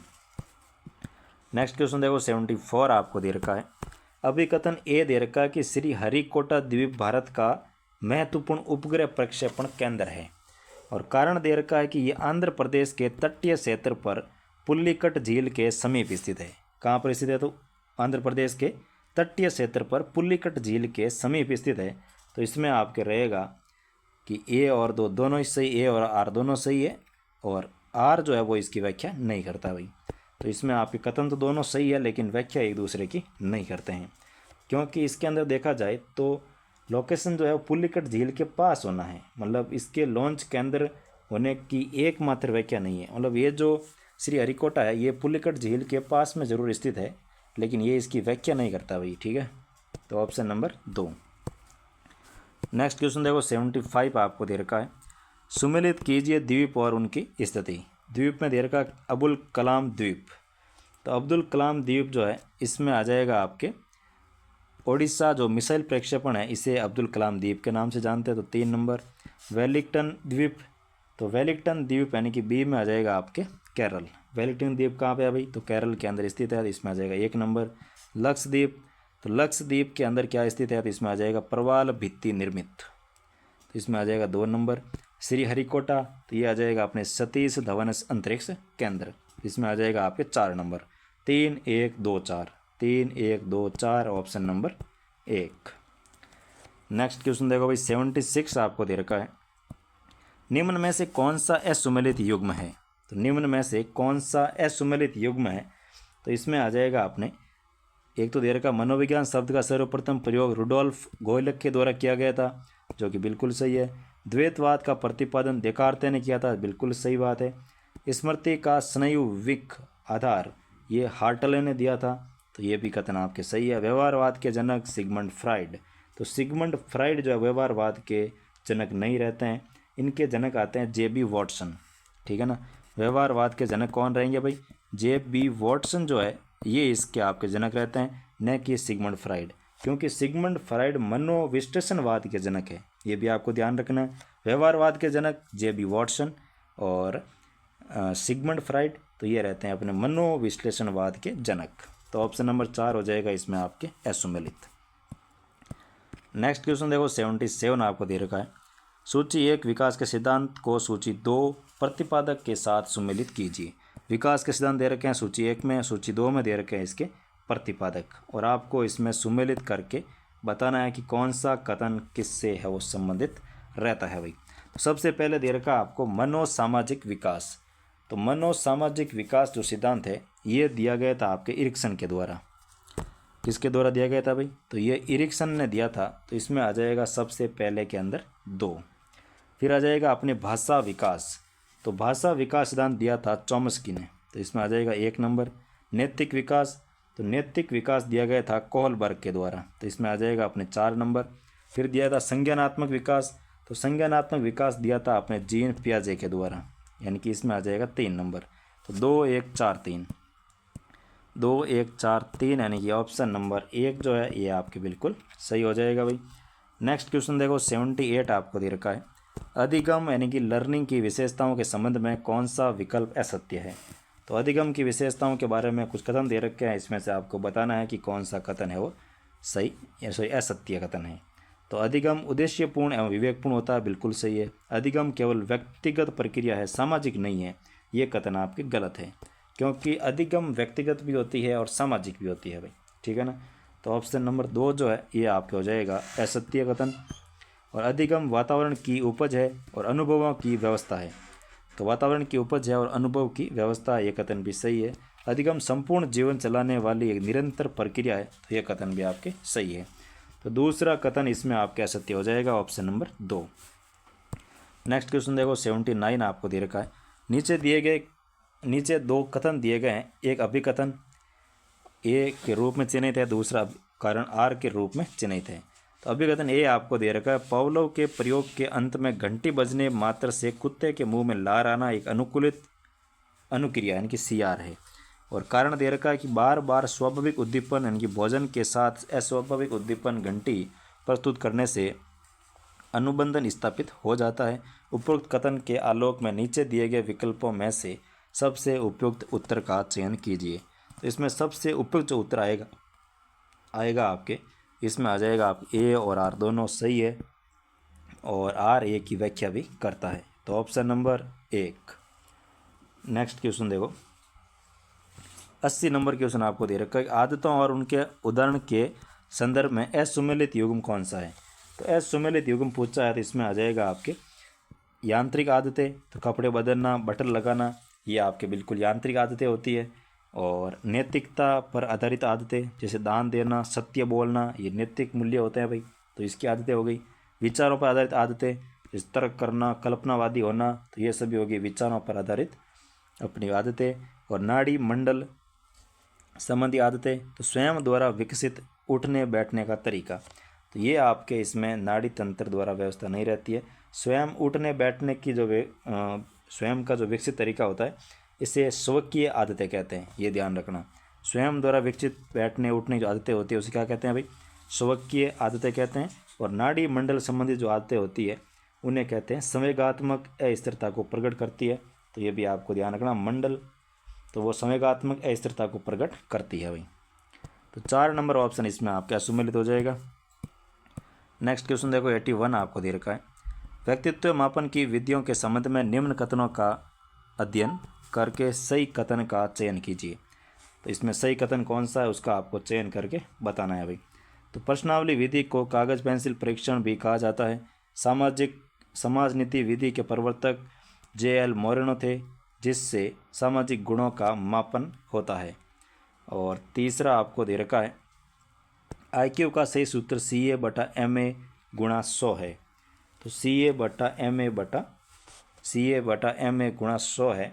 तो ये कथन आपके इसमें जो पूछा है कि इसमें आपके सही कथन कौन से हैं, तो कथन 1 और 2 सही है भाई। तीसरा कथन आपके इसमें गलत है भाई, क्योंकि इसका जो सही सूत्र है वो इसमें आपके रहता है मानसिक आयु बटा वास्तविक आयु, यानी कि MA/CA, मेंटल आयु एज बटा करंट एज गुणा 100, यानी कि उल्टा दे रखा था। बाकी इसमें ये फॉर्मूला आपके सही हो जाएगा, ये वाला फॉर्मूला सही है। तो इसमें आपके 1 और 2 दोनों कथन सही है भाई। नेक्स्ट क्वेश्चन देखो 82 नंबर आपको दे रखा है, सूची 1 बुद्धि सिद्धांत को सूची 2 प्रवर्तक से सुमेलित कीजिए। एक तरफ दे रखे हैं बुद्धि सिद्धांत और सामने दे रखे हैं उनके प्रवर्तक, आपको सुमेलित करके इसमें बताना है भाई। तो इसमें आपके जो प्रवर्तक दे रखे हैं एक कारक सिद्धांत, सबसे पहला कारक एक कारक सिद्धांत, तो इसमें आ जाएगा आपके बीने, जो अल्फ्रेड बीने हैं वो इसके आपके रहते हैं प्रवर्तक। तो पहले में आ जाएगा 3। बहुकारक सिद्धांत, तो बहुकारक सिद्धांत में आ जाएगा आपके थॉर्नडाइक यानी कि 1 नंबर। समूह कारक सिद्धांत, तो समूह कारक सिद्धांत में आ जाएगा आपके थ्रस्टन यानी कि 2 नंबर। और प्रतिदर्श सिद्धांत, तो इसमें आ जाएगा आपके थॉमसन यानी कि 4 नंबर। तो 3 1 2 4, 3 1 2 4 ऑप्शन नंबर 1 जो है ये आपका बिल्कुल सही हो जाएगा। नेक्स्ट क्वेश्चन देखो 83 आपको दे रखा, नीचे दिए गए कथन, नीचे 2 कथन दिए गए हैं, एक अभिकथन ए के रूप में लिखित है तो दूसरा उनके कारण आर के रूप में लिखित है। तो अभिकथन शिक्षा मनोविज्ञान का ज्ञान शिक्षक के लिए शिक्षण विधियों के चयन में बहुत सहायक होता है। कारण दे रखा है, शिक्षा मनोविज्ञान शिक्षक को बालकों की प्रकृति, रुचियों और व्यक्तिगत भिन्नताओं को समझने के लिए योग्यता विकसित करता है भाई। तो इसमें आपको सबसे उपयुक्त उत्तर का चयन करना है। तो सबसे उपयुक्त जो उत्तर इसमें आपके रहेगा वो आ जाएगा ऑप्शन नंबर 1। ए और आर दोनों ही सही है और आर है वो ए की व्याख्या भी करता है भाई। नेक्स्ट क्वेश्चन देखो 84 आपको दे रखा है, शिक्षा की परिभाषाओं के संबंध में कौन सा विकल्प है असत्य है, कौन सा विकल्प असत्य है उसका आपको चयन करके बताना है। विवेकानंद, तो मनुष्य की अंतर्निहित पूर्णतया को अभिव्यक्त करना ही शिक्षा है, बिल्कुल सही बात है। फ्रॉबेल के अनुसार शिक्षा एक प्रक्रिया है जिसके द्वारा एक बालक अपनी जन्मजात शक्तियों का विकास करता है, तो ये भी कथन आपके सही है। पेस्टालॉजी, शिक्षा मानव के व्यवहार का शुद्ध विज्ञान है, तो पेस्टालॉजी ने एक व्याख्या है इसकी नहीं की थी। पेस्टालॉजी के अनुसार है कि भाई मानव की जो आंतरिक शक्तियों का स्वाभाविक व सामंजस्यपूर्ण जो प्रगतिशील विकास है वही शिक्षा है, ठीक है ना। तो ये आपके इसमें गलत हो जाएगा। और ये कथन किसने कहा था कि मनोविज्ञान है वो व्यवहार का शुद्ध विज्ञान है, तो ये कहने वाले आते हैं अपने जे बी वॉटसन, जो कि व्यवहारिक मनोविज्ञान के जनक है जे बी वॉटसन, उन्होंने ये कथन कहा था भाई। तो ये हो जाएगा आपके असुमेलित। और जॉन डीवी ने कहा था कि शिक्षा व्यक्ति की उन तमाम शक्तियों का विकास है जिनसे वह अपने वातावरण पर नियंत्रण रख सकता है। तो इसमें आपके ऑप्शन नंबर हो जाएगा 3 जो कि है असत्य है। नेक्स्ट क्वेश्चन देखो भाई 85 आपको दे रखा है, शिक्षा मनोविज्ञान के अर्थ और प्रकृति के संबंध में सही कथन की पहचान कीजिए। सही कथन कौन सा है उसकी आपको पहचान करनी है। शिक्षा मनोविज्ञान विज्ञान और कला दोनों है। शिक्षा मनोविज्ञान का मुख्य केंद्र मानव का व्यवहार है, तो इसमें आपके ऑप्शन नंबर 3 हो जाएगा जिसमें दोनों ही कथन है वो बिल्कुल सही है भाई। शिक्षा मनोविज्ञान विज्ञान और कला दोनों है और शिक्षा मनोविज्ञान है वो मुख्य केंद्र है वो मानव का व्यवहार रहता है, तो ऑप्शन नंबर 3। नेक्स्ट क्वेश्चन देखो भाई 86 आपको दे रखा है, सूची 1 क्षेत्र को सूची 2 अध्ययन विषय से सुमेलित कीजिए। तो एक तरफ दे रखे हैं क्षेत्र, सामने दे रखे हैं अध्ययन विषय, आपको सुमेलित करके बताना है भाई। सबसे पहले आपको दे रखा मानसिक प्रक्रिया, तो मानसिक प्रक्रिया जो है इसमें आपके रहने वाली है, जो मानसिक प्रक्रिया में आ जाएगी तर्क, कल्पना वगैरह जो है ये इसमें आपके रहने वाला है, यानी कि तो इसमें आ जाएगा आपके चिंतन व तर्क कल्पना। तो पहले में आ जाएगा आपके भाई यानी कि ए के अंदर आपके रहेगा ए में 2, तो ए में 2 आ जाएगा, तो इसमें आपके मानसिक क्रिया तो तर्क, चिंतन और ये कल्पना। तो पहले में हो गया 2 अचेतन मन, तो अचेतन मन में आ जाएगा आपके दमित विचार, जो इच्छा वगैरह होती है ये इसमें रहेगा आपके अचेतन मन के अंदर। व्यक्तिगत विभिन्नता, तो व्यक्तिगत विभिन्नता में आपके इसमें रहेगा जो व्यक्तिगत विभिन्नता, इसमें पारस्परिक भिन्नता वगैरह जो है और जो मानसिक रूप से भिन्नता वगैरह है ये सब आपके इसमें आ जाएगा भाई। तो इसमें आ जाएगा आपके 3 नंबर। और मानसिक स्वास्थ्य, तो इसमें आ जाएगा रोगों का उपचार और कारण, तो इसमें आ जाएगा आपके 4 नंबर। 2 1 3 4, 2 1 3 4 यानी कि ऑप्शन नंबर 1 जो है ये आपके बिल्कुल सही हो जाएगा। नेक्स्ट क्वेश्चन देखो 87 आपको दे रखा, निम्न में से कौन सा संप्रदाय और उनके प्रवर्तक का युग्म असुमेलित है। तो कौन सा है वो असुमेलित है वो आपको चयन करना है भाई। तो इसमें संरचनावाद, तो कि वुंड और टिचनर बिल्कुल सही। मनोविश्लेषणवाद, तो इसमें आपके फ्रॉइड ये भी आपके सही। गेस्टाल्टवाद, तो ये आपके वर्दीमर ये भी आपके सही, ये तीनों आपके सही है। प्रयास एवं त्रुटि का सिद्धांत जो है ये पावलोव के द्वारा नहीं दिया गया था भाई, ये थॉर्नडाइक के द्वारा दिया गया था। तो ये भी आपको ध्यान रखना है, प्रयास और त्रुटि का सिद्धांत किसने दिया, तो थॉर्नडाइक के द्वारा दिया गया था। और पावलोव ने दिया था अनुबंधन सिद्धांत को, ये भी आपको ध्यान रखना है। तो ऑप्शन नंबर 4 इसमें हो जाएगा आपके असुमेलित। नेक्स्ट क्वेश्चन देखो भाई 88 आपको दे रखा है। पियाजे द्वारा प्रतिपादित बौद्धिक विकास की अवस्थाओं में कौन सी असत्य अवस्था है। तो असत्य अवस्था का आपको चयन करना है। तो इसमें आ जाएगा संवेगात्मक गामक अवस्था जन्म से 2 वर्ष, बिल्कुल सही। पूर्व संक्रियात्मक अवस्था 2 से लेकर 7 वर्ष, बिल्कुल सही। मूर्त संक्रियात्मक अवस्था 7 से लेकर 12 वर्ष, बिल्कुल सही। उत्तर संक्रियात्मक अवस्था 12 से लेकर 25 वर्ष, ये कथन हो जाएगा आपके असत्य। क्योंकि जो आपके उत्तर संक्रियात्मक जैसी अवस्था होती है, कोई अवस्था होती ही नहीं है भाई, उत्तर संक्रियात्मक अवस्था नहीं होती है, वो औपचारिक संक्रियात्मक अवस्था होती है जिसकी अवधि होती है 15 वर्ष तक, यानी किशोर अवस्था मानी जाती है। तो ये तो वही अवस्था ही नहीं है ऐसी, तो ये हो जाएगा आपके असत्य, ऑप्शन नंबर 4। नेक्स्ट क्वेश्चन देखो भाई 89 नंबर क्वेश्चन आपको दे रखा है। नीचे 2 कथन दिए गए हैं, एक अभिकथन के रूप में लिखित है और दूसरा कारण के रूप में लिखित है।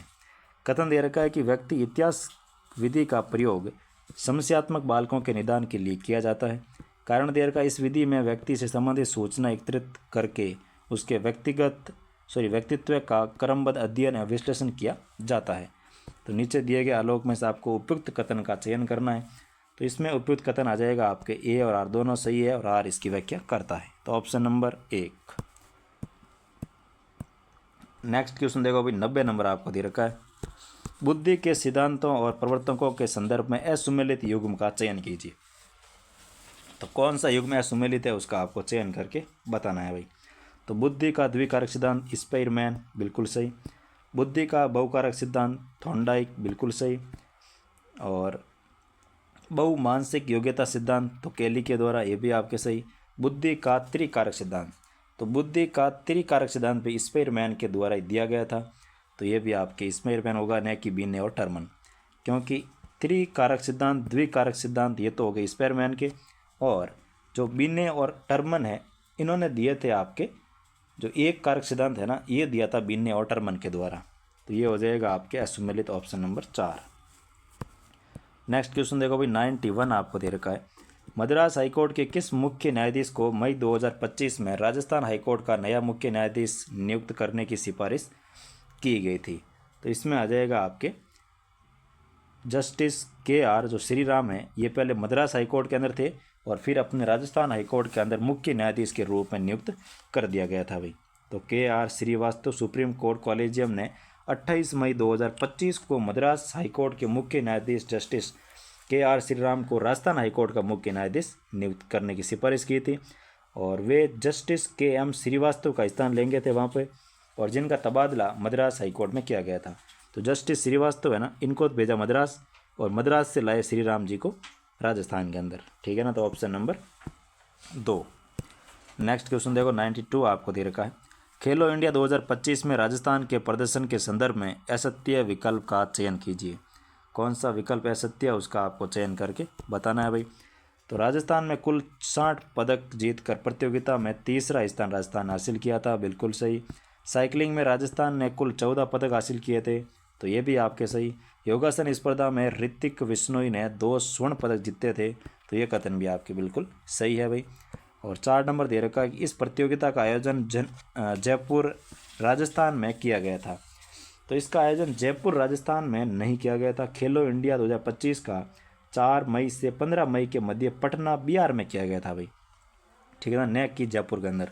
और राजस्थान ने 24 स्वर्ण पदक सहित 60 पदक जीतकर प्रतितालिका में तीसरा स्थान पर रहे थे। तो ऑप्शन नंबर 3, 4 जो है ये इसमें आपके गलत है। नेक्स्ट क्वेश्चन देखो 93 आपको दे रखा है। राजस्थान के किस जिले की गीता सामोता मई 2025 में माउंट एवरेस्ट पर तिरंगा फहराने वाली CISF की पहली महिला अधिकारी बनी। तो गीता सामोता जो है ये, इसका संबंध किस जिले से रहता है गीता सामोता जी का, तो ये आ जाएंगे अपने सीकर जिले से। सीकर जिले की गीता सामोता जो कि CISF में उप निरीक्षक पद पर है, और 19 मई 2025 को माउंट एवरेस्ट फतेह किया था। वे 4 महाद्वीपों की चोटियों पर चढ़ने वाली और CAPF की पहली महिला मतलब CAPF जो है इसकी पहली महिला कर्मी थी जिन्होंने माउंट सतोपंत और माउंट लोबुचू पर चढ़ाई की थी। तो ऑप्शन नंबर हो जाएगा 2, सीकर की बहादुर महिला है Geeta Samota, option number 2। Next question देखो भाई 94 आपको दे रखा है। नीचे 2 कथन दिए गए हैं, एक अभिकथन है और एक इसका कारण दे रखा है, वो आपको बताना है। अभिकथन दे रखा है कि डॉक्टर गिरिजा व्यास का राजनीतिक कैरियर अत्यंत प्रभावशाली रहा और वह केंद्र में मंत्री भी रही थी, गिरिजा व्यास। और कारण दे रखा है कि राष्ट्रीय महिला आयोग की अध्यक्ष के रूप में 2 कार्यकाल तक कार्यरत रही थी। तो 2 कार्यकाल तक कार्यरत रही थी, तो इसमें आप क्या जाएगा, आर और ए दोनों सही है और आर इसकी व्याख्या नहीं करता भाई। तो ऑप्शन नंबर 2 इसमें बिल्कुल आपके सही हो जाएगा। नेक्स्ट क्वेश्चन देखो 95 आपको दे रखा है। राजस्थान के किस उत्पाद को मई 2025 में राज्य का 17वां GI टैग प्रदान किया था? तो 17वां GI टैग दिया गया था आपने खेजड़ी की सांगरी। जो खेजड़ी की सांगरी है इसको राजस्थान का 17वां GI टैग दिया गया था और 16वां रहता अपने सोजत की मेहंदी को जो 2021 के अंदर दिया गया था। और राज्य वृक्ष खेजड़ी की सांगरी को मई 2025 में 17वां GI टैग हो गया। और सांगरी का मुख्य उत्पादन पश्चिमी राजस्थान के बीकानेर, बाड़मेर और जैसलमेर जिलों के अंदर किया जाता है भाई। तो ऑप्शन नंबर 3 खेजड़ी की सांगरी। और 16वां कौन सा था भाई? तो सोजत पाली वाला, ठीक है ना, 2021 में ये दिया गया था। तो ये भी आपको साथ में ध्यान रखना है।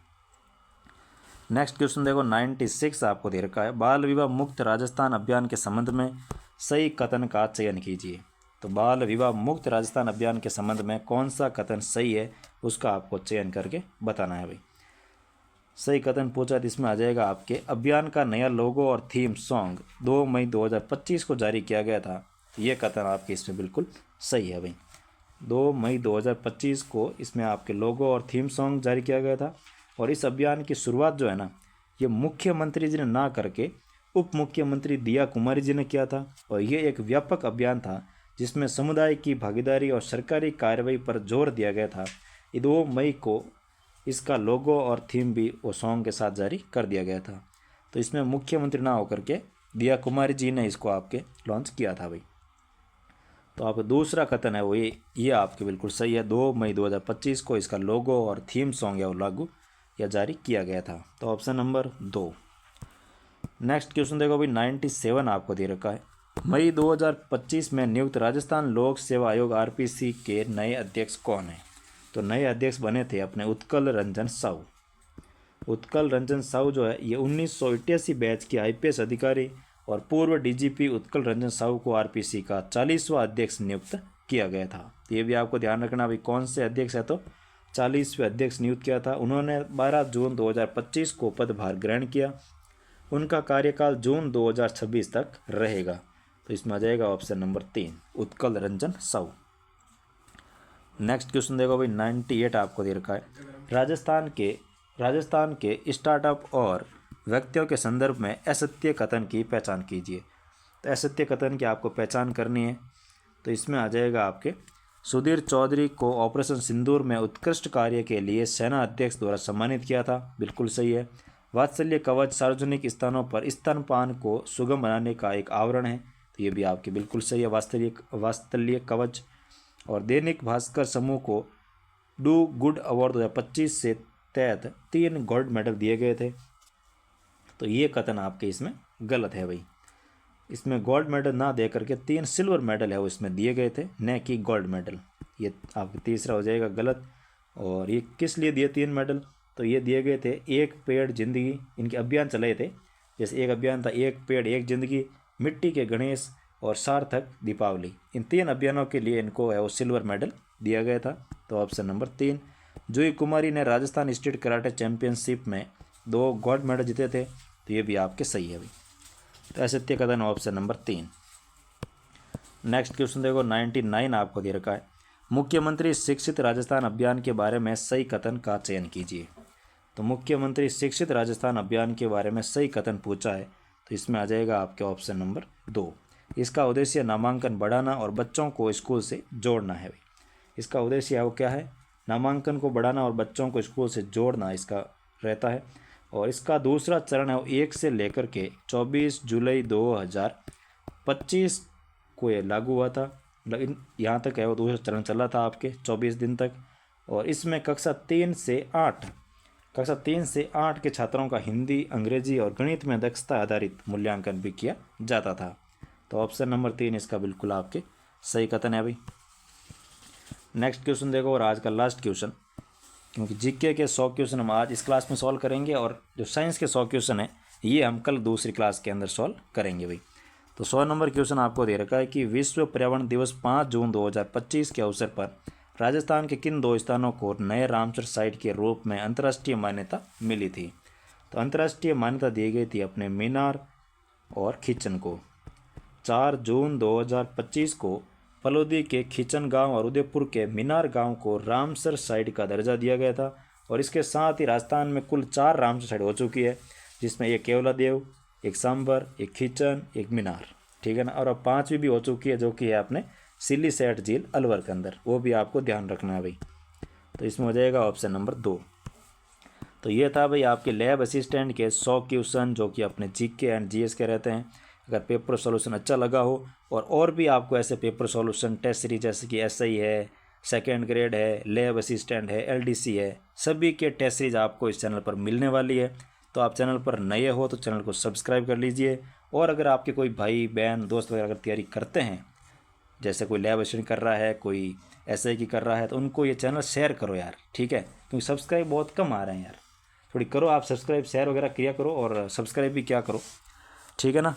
ओके, फिर मिलते हैं नेक्स्ट क्लास के अंदर नए पेपर सॉल्यूशन के साथ। Thank you so much.